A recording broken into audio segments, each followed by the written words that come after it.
Okay, this is bonus footage. I'm going to be going pretty fast. Probably won't put as many titles and whatnot up on the screen, but I wanted to give you a different way to do the tracking in the shot and also show you the final composite with a few tweaks that actually brought it up to the quality level that I felt it would need if I was going to actually deliver it to a client. So basically, here's what changed. I kind of had a theory that maybe there was a better way to do the tracking. What I did was I loaded up my background image and I set up my screen so that I've got an IPA window up here, 3D view over here, where I've got the ability to manipulate my camera. And then instead of doing keyframes on the tracker, what I did was I duplicated the tracker across the background video, obviously, so that it would line up with several trackers, and then did all my animation on the camera. When I went back to the beginning of my footage, actually I started out with just the one tracker and added the other one later.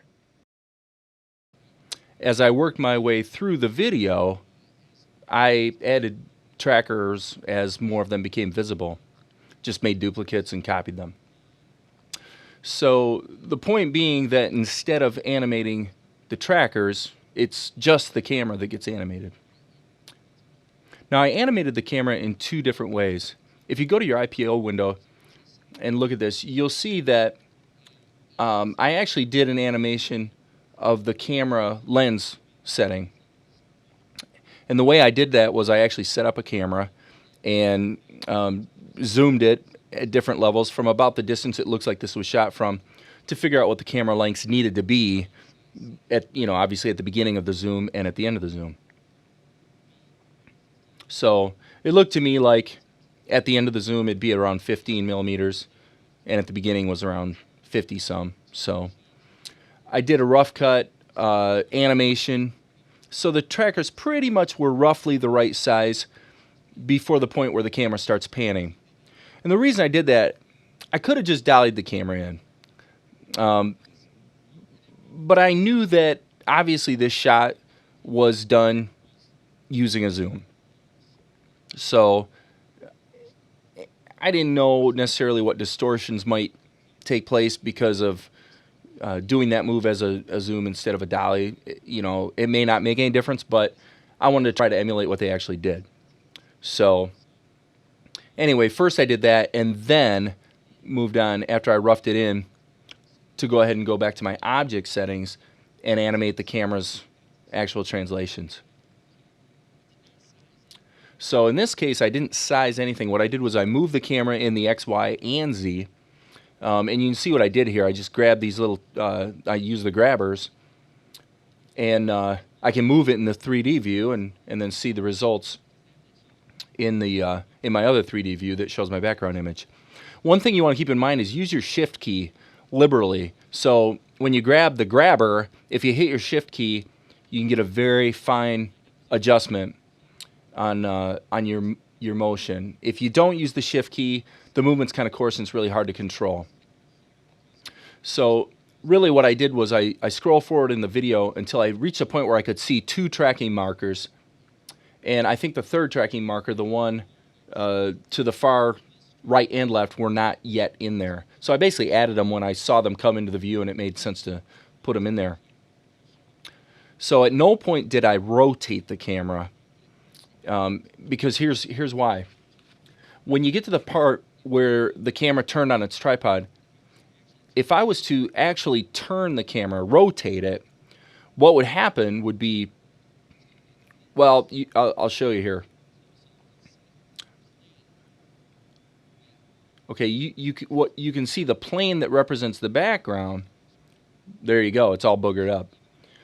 So even though we know that the camera did in fact turn on a tripod, oh brother, look what I just did.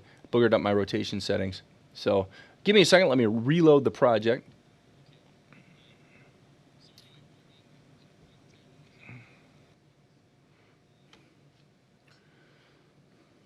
Browse, reload. Okay. Anyway, point being, at the point in time that the camera obviously turned on the tripod, we had to emulate that movement with a simple linear right to left motion. And I guess I just wanted to show you that. In all reality, I think the results were a little bit better. I thought that the tracking was a little smoother by animating the camera. Let's go ahead and move on to the next thing, which is the actual composite. Now I'm going to render this because I want you to see what I actually did in the final composite to get it looking right.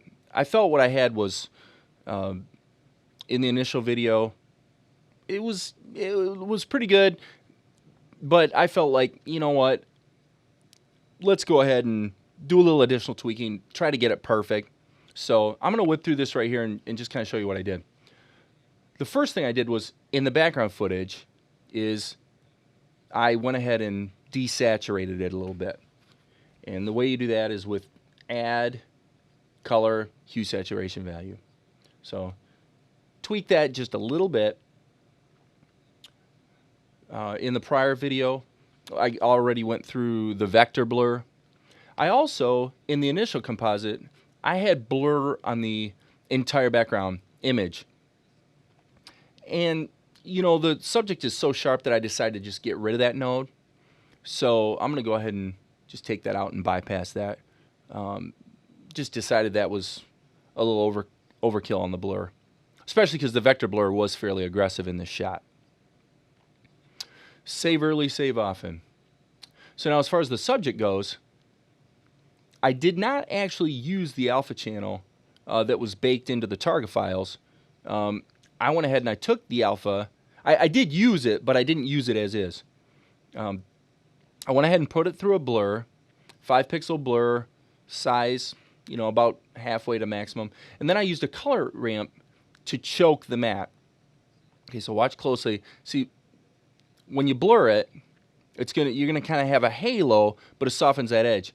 So then you can use a color ramp to tighten up the black level and tighten up that edge a little bit.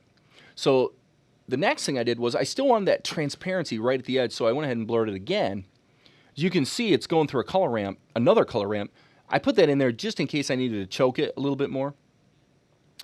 And actually what I think I'm going to do here, live and on the fly, is I'm going to go ahead and put this through a dilate erode node.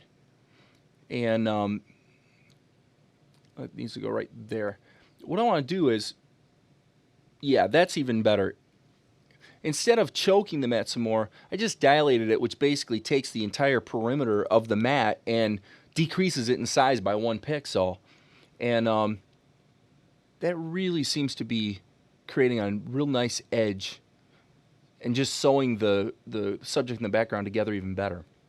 So I would speculate we can even reduce the blur a little bit. Yes. So you can see what's going on.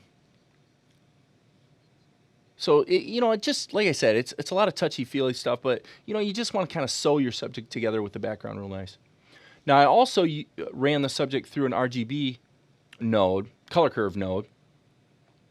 I took the highlight point and kind of cranked it down to increase the contrast.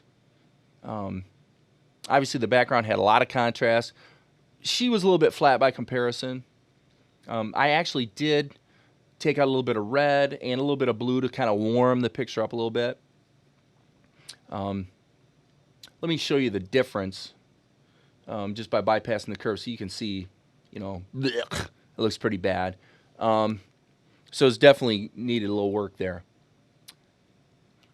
So once that was done, you know, we got a new alpha channel, everything's color corrected, and we also scaled her, you know, 10% in the X to get rid of that scaling issue that we had.